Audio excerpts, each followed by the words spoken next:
احمدجان نورعلیزاده 8 ماه داشت که با بیماری سیل گرفتار شد. حالا احمدجان 2 سال دارد و نمیداند که در 8 ماهگی چی بیماری را پشت سر کرده است. والدین برای طبابت نبیره خود همه تلاش را کردند تا او را از بیماری سیل رهانند. روشنگل بیگنظرова بیبی احمدجان میگوید بیماری نبیره اش از یک زخم زیر بغل آغاز شد. تشخیص معلوم کرد که نبیره خردش با بیماری سیل گرفتار شده است.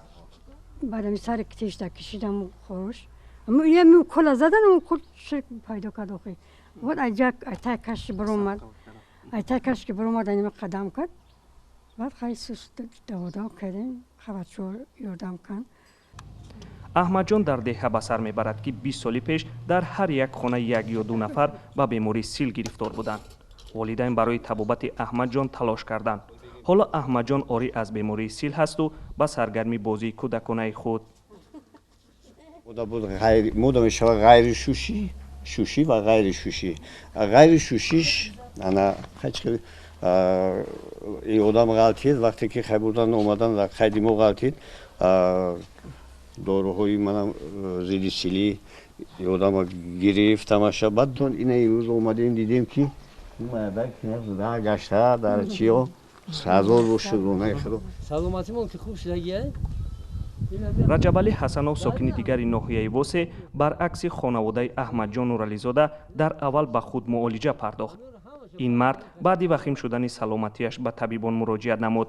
تشخیص معلوم کرد که رجب علی حسنов گرفتاری بیماری سیل است. کردن پیشنهاد کردن همون متخصصی کسل سیل همون رو ما 6 ماه چی کردیم استفاده بردیم. با هر یک ماه میرفتیم آنالیز می‌کردیم که چی دیگرگون شده. توضیح شده.